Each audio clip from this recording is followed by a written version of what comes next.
Hello friends.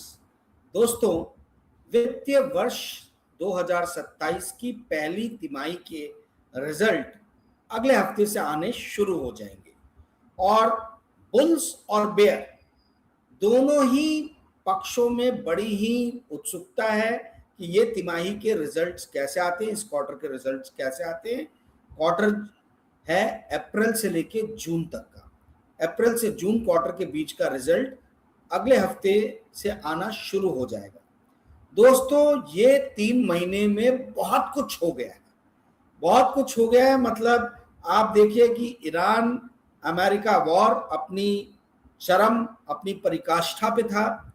वहीं दूसरी तरफ जो है सॉफ्टवेयर कंपनीज की पिटाई अंधाधुंध तरीके से हो रही थी, क्योंकि आर्टिफिशियल इंटेलिजेंस के कोड़े जो हैं वो इन कंपनीज के ऊपर में पड़ रहे थे। सास companies, services in software companies जो हैं, इन सब कंपनीज की जो है आने वाले दिनों में किस तरीके से रिजल्ट रहेंगे, इसकी तरफ निगाहें भारत के अधिकतर इन्वेस्टर्स की हैं, क्योंकि ये आईटी कंपनीज जो है, टेक्नोलॉजी कंपनीज जो हैं, इनका काफी बड़ा वेटेज जो है वो इंडियन स्टॉक मार्केट में। हालांकि एक समय में 15% हुआ करता था, अब घट के 8% के आसपास रह गया है। तो दोस्तों, कहने का अर्थ ये है कि ये आने वाला जो क्वार्टरली रिजल्ट है ये बड़ा ही इंटरेस्टिंग रहने वाला है। दोस्तों, इस विषय पे बात आगे करने से पहले मैं आपको ये बताना चाहता हूं कि परसों यानी 5 जुलाई को मेरा अगला पेड वीडियो आ रहा है।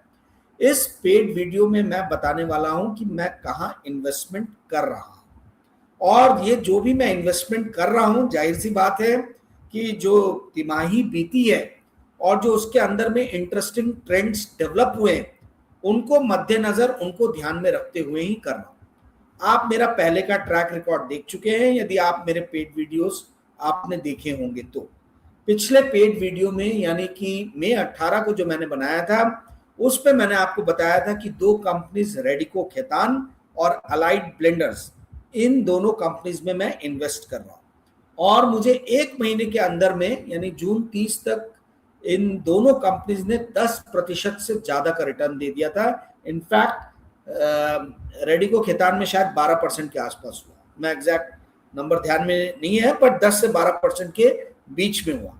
तो 1 महीने में 10 से 12% का रिटर्न मुझे मिला।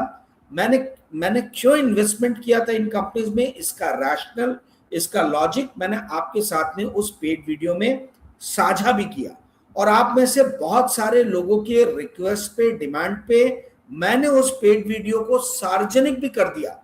अब कोई भी उस वीडियो को देख सकता है। दुख की बात है कि जब तक वो पेड वीडियो नहीं बनता, आप लोग बड़े उत्सुक रहते हो देखने के लिए, और जब वो पेड वीडियो से पब्लिक वीडियो बन जाता है तो बहुत ही कम लोग देखते हैं। कुछ 700 लोगों ने ही सिर्फ उस वीडियो को देखा है, जबकि पेमेंट करके इस वीडियो को 150 के ऊपर लोगों ने देखा था। उसके पहले जो अप्रैल में पेड वीडियो बनाया था, उसमें मैंने आप लोगों को समझाया था कि कंस्ट्रक्शन कंपनीज को कैसे वैल्यू किया जाता है, और उस पर मैंने आपको बताया था कि मैं इन्वेस्टमेंट कर रहा हूं सनफ्लैग आयरन एंड स्टील और एफकॉन, जो कि शापुरजी पालनजी ग्रुप की कंपनी है, और एक कंपनी जो पेनी स्टॉक था, साधना नाइट्रोकैम, जिसका शेयर प्राइस कुछ ₹1.5 या ₹1.60 के आसपास चल रहा था अप्रैल में, उस पर मैंने इन्वेस्ट किया था। और आज साधना नाइट्रोकैम ₹3 के आसपास में है। सनफ्लैग भी जो प्राइस मैंने बताया था उससे ₹100 के ऊपर के प्राइस पे है। एफकॉन भी ₹20-25 ऊपर में।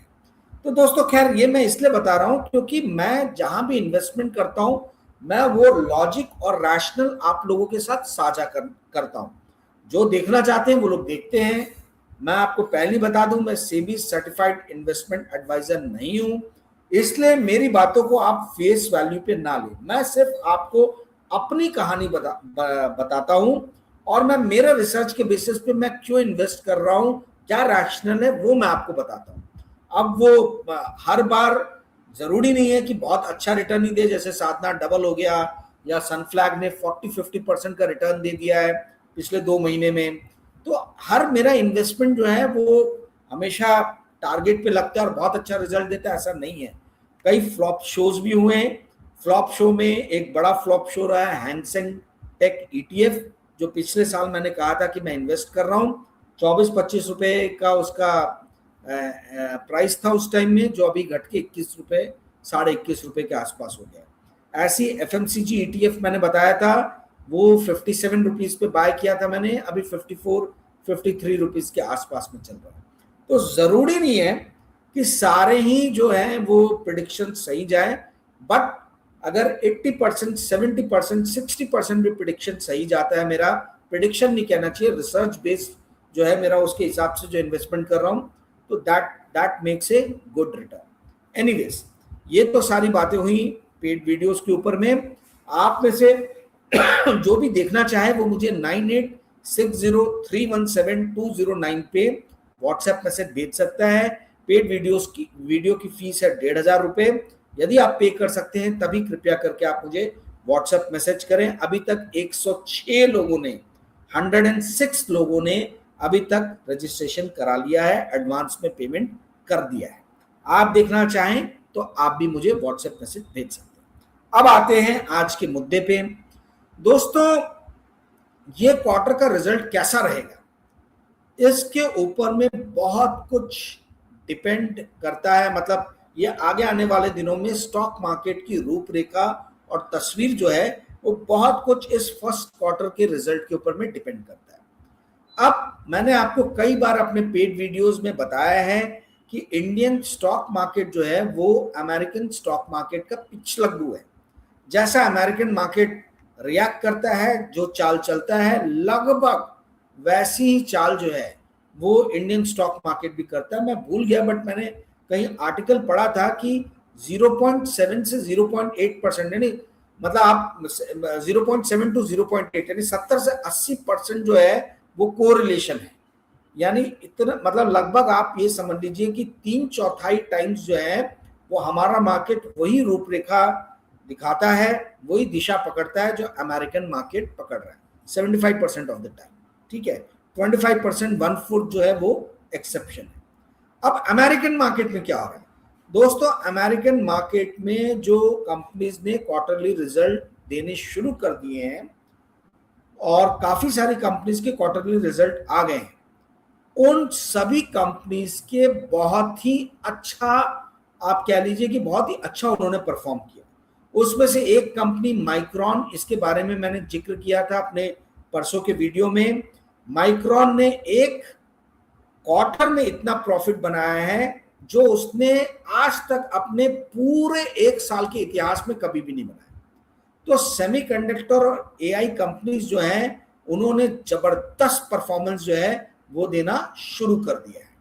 इसके अलावा दोस्तों, समझने वाली बात यह है कि अमेरिकन स्टॉक मार्केट में भले ही वैल्यूएशन बहुत हाई है, ये माना जा रहा है कि भाई उनके प्राइजेस, स्टॉक के प्राइजेस बहुत तेजी से ऊपर बढ़ गए हैं, परंतु इस वैल्यूएशन, बढ़ते हुए वैल्यूएशन के बाद भी इन्वेस्टर कम्युनिटी और खासतौर पे एनालिस्ट कम्युनिटी बहुत ज्यादा बुलिश है मार्केट पे। उसका रीजन ये है कि एक बहुत इंपॉर्टेंट क्राइटेरिया होता है जिसको बोलते हैं नेट प्रॉफिट मार्जिन। आप लोग को जान के आश्चर्य होगा कि अमेरिकन कंपनीज 1999 के बाद से अभी सबसे हाईएस्ट नेट प्रॉफिट मार्जिन जो है वो शो कर रही है। इस क्वार्टर का नेट प्रॉफिट मार्जिन 15% आया है S&P 500 कंपनीज का, जिन्होंने भी रिजल्ट अभी तक अनाउंस किया। तो नेट प्रॉफिट मार्जिन ये दिखाता है, और ना केवल इस क्वार्टर का बल्कि पिछली तिमाही के भी जो रिजल्ट आए थे उसमें जो S&P 500 कंपनीज का एवरेज नेट प्रॉफिट मार्जिन था वो 13.8% था। ठीक है, ये सारी वॉल स्ट्रीट जर्नल की रिपोर्ट है जो मैं आपको बता रहा हूं, और इस बारी जो है वो 15% जो है वो शो कर रहे हैं। यानी नेट प्रॉफिट मार्जिन एक्सपैंड हो रहा है, नेट प्रॉफिट मार्जिन बढ़ ही रहा है। नेट प्रॉफिट मार्जिन बढ़ रहा है, इसका मतलब है कि कंपनीज के पास में जो है वो ऑप्शन है अपने प्राइसेस बढ़ाने का, और इकोनॉमी में काफी बॉयंसी है, इकोनॉमी काफी अच्छी है, इसलिए वॉल्यूम ग्रोथ भी हो रहा है। तो इस कारण से कंपनी के जो नेट प्रॉफिट मार्जिन है, रेवेन्यू है, नेट प्रॉफिट है, सभी बहुत ही तेजी से बढ़ रही है। और जो ये कहा जा रहा है कि American market one trick pony है, आर्टिफिशियल इंटेलिजेंस की दम पे जा रहा है, कुछ हद तक सही है, परंतु अब धीरे धीरे जो है दूसरे सेक्टर की जो कंपनीज हैं वो कैचअप मोड में आ गई है, उन्होंने कैच करना शुरू कर दिया है, वो भी अब तेजी से बढ़ना शुरू हो गई है। तो कहने का अर्थ ये है, मैं क्यों अमेरिकन कंपनीज के बारे में बता रहा हूं, यदि अमेरिकन कंपनीज का नेट प्रॉफिट मार्जिन अच्छा है, इसका मतलब है कि अमेरिका की इकोनॉमी सही दिशा पर चल रही है, पटरी पे चल रही है। यदि अमेरिका की इकोनॉमी सही पटरी पे चल रही है तो भारत की अधिकतर जो सॉफ्टवेयर कंपनीज हैं इनका रेवेन्यू अमेरिका से आता है। जैसे मैंने आपको बताया, इन्फोसिस 61% रेवेन्यू जो है यूएसए से अर्न करता है, आपका टीसीएस 57% के आसपास अर्न करता है अपना रेवेन्यू यूएसए से। और ये सारी कंपनीज की जम के पिटाई हो चुकी है। क्यों पिटाई हो चुकी है, मैंने शुरुआत में आपको बताया कि आर्टिफिशियल इंटेलिजेंस के कारण इनके अपने पूरे रेवेन्यू मॉडल के ऊपर में जो है बहुत बड़ा एक क्वेश्चन मार्क लग गया है। दूसरी जो तो ये बताता है कि अमेरिकन इकोनॉमी में प्राइसिंग फैक्टर अभी भी इन कंपनीज के लिए है, but at the same time AI की मार के कारण इनका रेवेन्यू मॉडल थोड़ा सा हिल गया। तो अब ये क्वार्टरली रिजल्ट बताएगा कि क्या चीज हावी है, क्या एआई की मार ज्यादा हावी पड़ रही है इन कंपनीज के ऊपर में, कि अमेरिका जहां से ये अपना 60% रेवेन्यू कमाते वहां की बॉइंट इकोनॉमी इनके लिए वो ज्यादा हावी पड़ रही है। तो ये आने वाले क्वार्टर में अपने को दिखेगा। दूसरी एक जो बड़ी घटना हुई है, जो कोई भी इंडियन मीडिया ने जिसको कवर नहीं किया है, बहुत बड़ी घटना है, वो ये है कि दोस्तों लगभग $2 ट्रिलियन का व्यापार होता है अमेरिका, कनाडा और मेक्सिको के बीच में। और ये तीनों जो कंट्रीज हैं ये यूएसएमसीए, इसके आप कह लीजिए कि जिसको पहले नाफ्टा कहा जाता था, north America free trade agreement, ठीक है, तो वो बिल क्लिंटन के टाइम में साइन हुआ था नाफ्टा, जिसका नाम डोनाल्ड ट्रंप के टाइम में 2016-17 में बदल के यूएसएमसीए कर दिया गया था। अभी कल ही अमेरिका ने ये इंगित किया है, इशारा किया है कि वो यूएसएमसीए जो है उसको मतलब उसको जो प्रारूप अभी बना है उसको रेटिफाई नहीं करने वाले, यानी उस पर अमल नहीं करने वाले। अब इससे होगा क्या, और मैं क्यों ये बात कर रहा हूं दोस्तों, बहुत सारी इंडियन ऑटोमोबाइल कंपनीज हैं जिन्होंने मेक्सिको को अपना बेस बनाया, वहां पे अपनी फैक्ट्री सेटअप की। क्यों सेटअप की, क्योंकि वहां पे लेबर चीप है, कॉस्ट कम है, जैसे इंडिया में कॉस्ट कम है वैसे वहां कॉस्ट कम है। तो नाफ्टा का या यूएसएमसी का फायदा उनको मिले, कम टैरिफ लगे, इसलिए इन लोगों ने मेक्सिको में खोला। अमेरिका में खोलते तो लेबर कॉस्ट बढ़ता, मेक्सिको में लेबर कॉस्ट ज्यादा नहीं है। तो ये जो ऑटोमोटिव कंपनीज हैं, काफी सारी फार्मा कंपनीज भी, इनके काफी सारे प्लांट्स जो हैं कनाडा में, मेक्सिको में, इन जगहों पे। अब अगर अमेरिका यूएसएमसीए नहीं साइन कर रहा है तो हमारी ये जो कंपनीज हैं इन पे बड़ा व्यापक जो है असर पड़ेगा, क्योंकि ये कंपनीज ने पूरा केपेक्स कैपिटल एक्सपेंडिचर किया ही इस भरोसे था कि भैया मेक्सिको से हम एक्सपोर्ट करेंगे अमेरिकन मार्केट में, और अमेरिका का जो मार्केट है आपको मालूम है, छोटा सा एग्जांपल दे रहा हूं, ऑटोमोटिव का जो मार्केट है वो लगभग $2 ट्रिलियन का मार्केट जो है वो वर्ल्ड ओवर मार्केट है। उस $2 ट्रिलियन में लगभग $800 बिलियन जो है वो अकेले अमेरिका प्रोवाइड करता है। तो इतना बड़ा मार्केट है, आप ये समझ लीजिए। तो ये सोच के बहुत सारी इंडियन कंपनीज ने वहां पे फैक्ट्रीज खोली थी। अब यदि अमेरिका नाफ्टा तो नहीं, यूएसएमसीए को रेटिफाई नहीं करता है तो इसका अर्थ ये होगा कि जो भी उन्होंने मेहनत की थी वो सारी मेहनत पे पानी फिर सकता है, ठीक है। अब आने वाले दिनों में ये क्या प्रारूप लेगा, ये किस दिशा की तरफ आगे बढ़ेगा यूएसएमसीए, ये यूएसएमसीए सिर्फ मेक्सिको या कनाडा की कंपनी के लिए महत्वपूर्ण नहीं है। भारत की बहुत सारी कंपनीज जिन्होंने मेक्सिको और कनाडा में अपना बेस बनाया है, बेस यानी प्लांट सेटअप किए हैं, उनके लिए भी ये बहुत ही ज्यादा इंपॉर्टेंट इवेंट है। तो ये जो क्वार्टरली रिजल्ट आएगा इसमें काफी सारी ऑटोमोबाइल, फार्मा कंपनीज के हम कमेंट्री जो है वो मैनेजमेंट से सुनेंगे कि वो अपने आप को किस तरीके से जो है वो तैयार कर रही है। ठीक है, अब दोस्तों एक और पक्ष है इस क्वार्टरली रिजल्ट का। आपको याद होगा फरवरी 25, 2022 को रशिया ने यूक्रेन पे अटैक किया था। अब रशिया ने यूक्रेन पे अटैक किया था 25 फरवरी को 2022 में, और 28 फरवरी 2026 को अमेरिका और इजराइल ने ईरान पे हमला किया। तो महीना तो वही है फरवरी। तो आपको मैं एक छोटा सा क्लू दे रहा हूं। आप देखिए 2022 में अप्रैल मई जून की जो तिमाही थी 2022 में, उसमें कौन सी कंपनी ने कैसा परफॉर्म किया। ठीक है, आपको बहुत कुछ आइडिया लग जाएगा कि इस बार का रिजल्ट कैसा रहेगा। सिर्फ अंतर आईटी कंपनीज का मुझे दिख रहा है, क्योंकि 2022 में आर्टिफिशियल इंटेलिजेंस का खतरा इतना बड़ा नहीं था आईटी कंपनीज के ऊपर में। इस बार वो खतरा मंडरा रहा है, पर खतरा मंडरा रहा है, साथ ही स्टॉक्स भी काफी हैं, ये हुए, करेक्ट हुए। ऐसा नहीं है कि करेक्शन नहीं है इन स्टॉक्स में, स्टॉक्स नीचे गिरे। इन्फोसिस 1600 से 1100 के नीचे आ गया। यही हाल जो है टीसीएस का है, 2800 से अभी मेरे ख्याल से 2100-2200 पे शायद है वो। तो एचसीएल टेक भी 1500 1600 पे था, 1100 के आसपास में है, 1150 के आसपास में। तो कहने का अर्थ ये है कि ये आईटी कंपनीज के ऊपर में दुष्प्रभाव जो था वो 2022 में नहीं था, इतना आप ध्यान रखिएगा।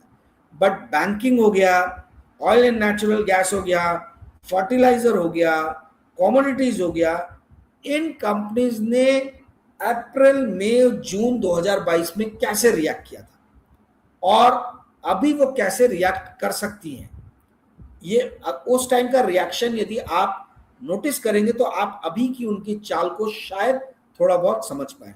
मैं क्यों नहीं बता रहा हूं यहाँ पे, क्योंकि भैया ये मेरे पेड वीडियो का पार्ट है जो मैं परसों बताने वाला हूं। तो मैं नहीं चाहता कि अब मैं पेड वीडियो में जो 2 दिन बाद बताने वाला हूं, जिसके लिए 1500 रुपए लोग पे कर रहे हैं, वो मैं आज आप लोग को बता दूं। तो पर मैं आपको एक स्लाइड हिंट दे रहा हूं। आप देखिए 2022 में अप्रैल मई जून में किस कंपनी ने कैसा जो है रिएक्ट किया था। आपको बहुत हद तक रिएक्शन समझ में आएगा कि 2026 में क्या हो सकता है इस क्वार्टर का। दोस्तों उम्मीद है आपको आज का वीडियो पसंद आया होगा। मैं वीडियो समाप्त करता हूं, क्योंकि बहुत सारी बातें आपके साथ पेड वीडियो में मुझे करनी है। कल शायद मैं वीडियो ना बनाऊं, सीधा संडे रात में बनाऊंगा। मंडे मॉर्निंग को आप लोगों ने जिन भी लोगों ने पेमेंट किया है उन सभी लोगों को मंडे मॉर्निंग 9 बजे तक ये पेड वीडियो मिल जाएगा, या संडे नाइट में भी शायद 1-2 बजे रात में भी मैं भेज दूं अगर बना लिया मैंने टाइम पे। तो उम्मीद है दोस्तों यदि आपको ये वीडियो पसंद आया होगा तो इस वीडियो को लाइक और शेयर कीजिएगा और अपने मित्रों को ये चैनल सब्सक्राइब करने के लिए कहिएगा। Thank you friends, good night, bye.